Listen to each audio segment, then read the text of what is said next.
Celebrating 50 years. Majestic Jewelers. സുബീറെ കൊലപ്പെടുത്തിയത് കഴുത്തിൽ shawl മുറുക്കിയെന്ന സംശയം. മൃതദേഹത്തിൽ നിന്ന് കുരുക്കിട്ട നിലയിൽ ഷാളും ലഭിച്ചതാണ് സംശയത്തിനിടയാക്കിയിരിക്കുന്നത്.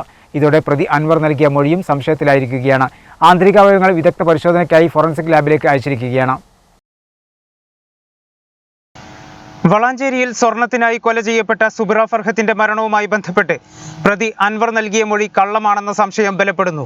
സുബിറയെ കൊലപ്പെടുത്തിയത് ഷാൾ കഴുത്തിൽ മുറുക്കിയാണെന്നാണ് ഇപ്പോൾ അന്വേഷണ സംഘത്തിന്റെ സംശയം. സുബിറയുടെ മൃതദേഹത്തിൽ നിന്ന് കുരുക്കിട്ട നിലയിൽ ഷാളും ലഭിച്ചിട്ടുണ്ട്. ഇതാണ് പോലീസിനെ ആശയക്കുഴപ്പത്തിലാക്കുന്നത്. സുബിറയെ വായും മൂക്കും പൊത്തിപ്പിടിച്ച് ശ്വാസം മുട്ടിച്ചാണ് കൊലപ്പെടുത്തിയതെന്നാണ് അൻവർ പോലീസിനോട് പറഞ്ഞിരുന്നത്. എന്നാൽ ഷാൾ ലഭിച്ചതോടെ ഷാൾ കഴുത്തിൽ കുരുക്കിയാകാം കൊല നടത്തിയതെന്നാണ് പോലീസ് സംശയിക്കുന്നത്. സുബിറയുടെ ആന്തരികാവയവങ്ങൾ വിദഗ്ധ പരിശോധനയ്ക്കായി റീജിയണൽ ഫോറൻസിക് ലാബിലേക്ക് അയച്ചിട്ടുണ്ട്. ഇതിന്റെ ഫലം കൂടി ലഭിക്കുന്നതോടെ മരണം സംബന്ധിച്ച് കൂടുതൽ വ്യക്തത വരും. ചുരിദാർ, അടിവസ്ത്രം, സ്വർണ്ണമോതിരം എന്നിവയും കൂടുതൽ പരിശോധനയ്ക്ക് വിധേയമാക്കും. ഇക്കഴിഞ്ഞ 20-നാണ് സുബിറയുടെ മൃതദേഹം ചോറ്റൂരിലെ ആളൊഴിഞ്ഞ പറമ്പിൽ കുഴിച്ചിട്ട നിലയിൽ കണ്ടെത്തിയത്.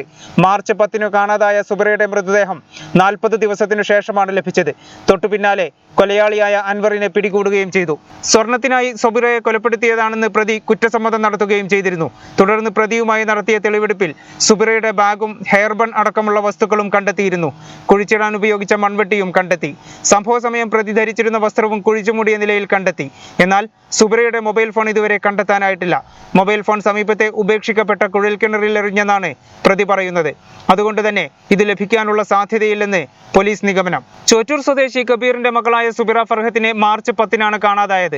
ജോലി ചെയ്യുന്ന വെട്ടിച്ചിറയിലെ സ്വകാര്യ ക്ലിനിക്കിലേക്ക് അന്നേ ദിവസം രാവിലെ പോയതായിരുന്നു.